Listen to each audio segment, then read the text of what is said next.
중학교 일정 학년까지는 품사 문법을 배우고 문장 구성 요소 문법을 고등학교 가기 전에 선행 학습의 차원으로 공부를 해야 된다. 그래서 우리 학부모님들이나 학생들의 입장에서는 굉장히 솔깃하겠다.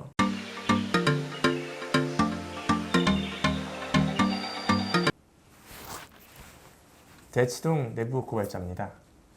제가 그 교육에 관한 유튜브를 좀 보잖아요. 선생님도 많이 보시는데. 그렇죠. 그런데 제가 좀 동의할 수 없는 얘기를 들어가지고 무슨 얘기냐면은 이분은 제가 평소에 이분 얘기를 들으면 좀 옳은 말이 많다 이렇게 느끼는 분인데요. 근데 이분이 이제 스터디 코드가 있다고 말씀하시는 분이에요. 근데 제가 봤을 때는 이런 것 같습니다. 이분이 아마 설명을 위해서 단순히 만들기 위해서 약간 오해를 불러일으키고 있다. 설명하기 쉽게 만들기 위해서 그냥 스터디 코드가 딱 정해져 있다고 하는 거예요.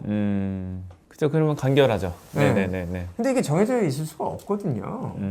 정해져 있기가 굉장히 어렵잖아요. 현실적으로 좀 힘든 것 같긴 해요. 네. 그리고 설령 정해져 있다고 해도 그 정해져 있다고 말씀하시는 게 맞으면 되는데 제가 동의할 수 없는 게 있어가지고 한번 그걸 좀 얘기하고 싶어요. 재밌겠네요. 무슨 얘기냐면 학생들이나 부모님들이 아이들 영어 공부시키기 위해서 어떤 때 뭘 해야 되냐 이걸 설명하시는데 로드맵을 제시한다는 거예요. 그래서 얘기를 잘 들어보면 핵심은 이겁니다.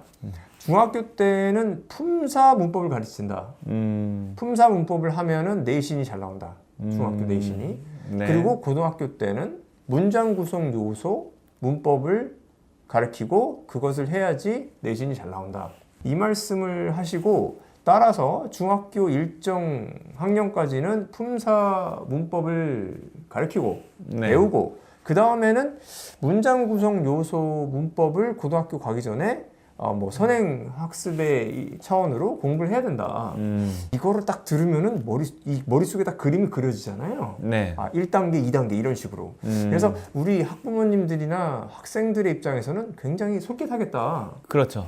이런 생각이 들었어요. 귀에는 싹 들어오네요. 그런데 대부분 입에 다른 음식이 건강에는 안 좋잖아요. 그런 경우 많죠. 그래서 이거는 잘못 생각을 할 수도 있겠다. 사람들이 그런 생각이 드는 거예요. 문법을 평소에 이제 커리큘럼 계속 짜시고 수업 계속 들어가시고 이제 연구하시잖아요, 선생님. 이거 어떻게 생각하세요?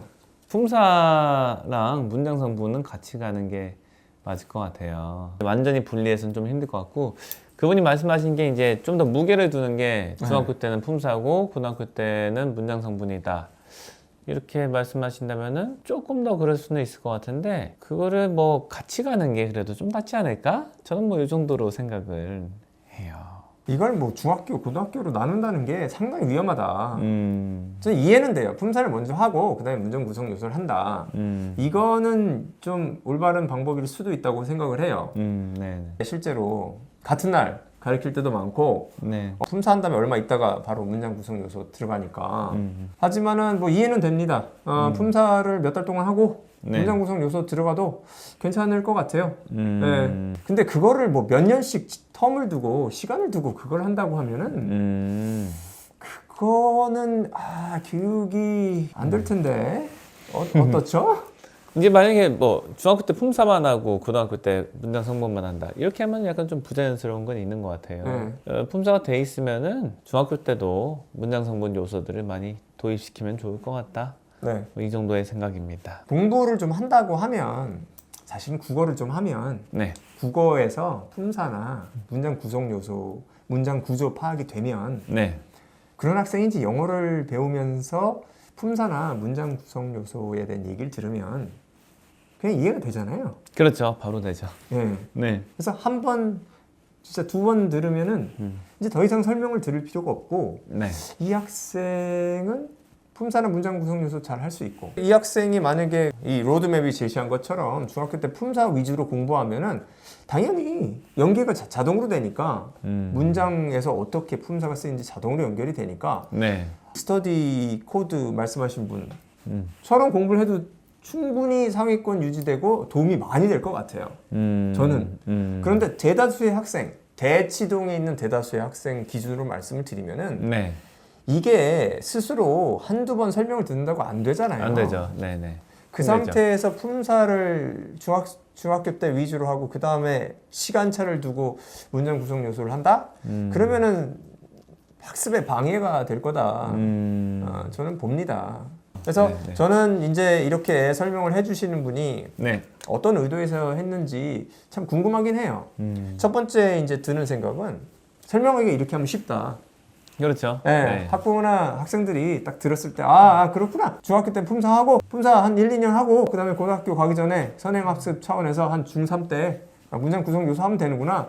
마음이 편할 것 같아요. 그렇죠. 네. 뭔가 가이드라인이 있고 약간 믿을 게 있으면은 네. 편하죠. 근데 실질적으로 이게 효용이 없는데 이렇게 하면 위험할 수 있죠. 네, 네. 그래서 요거를 따라했다는 이건 아닌데 그리고 그 아이들을 가르치시면서 이렇게 느꼈을 텐데 저는 그런 의구심이 좀 들어요. 제가 뭐 다 알 수 있는 건 아니겠지만 아이들하고 저도 이제 리딩 수업 하지만 네. 맨날 장문 시켜가지고 장문 할 때 실제로 아이들한테 장문을 접근한 방법이 품사하고 문장 구성 요소로 접근할 수밖에 없어요. 저희 수업 네. 자체가 고등학교를 위한 준비고 영어로만 이루어지지 않잖아요. 네. 수업 자체가 이게 다 녹아 있어서 제가 매일매일 하고 있는 건데 저는 이게 분리시켜서 이렇게 한다는 게 진짜 생소했어요. 저는 생각하는 게 분리가 좀 힘들다 많이. 그러니까 불가능하죠. 예. 그리고 저 의미랑도 분리가 힘들잖아요. 네. 네.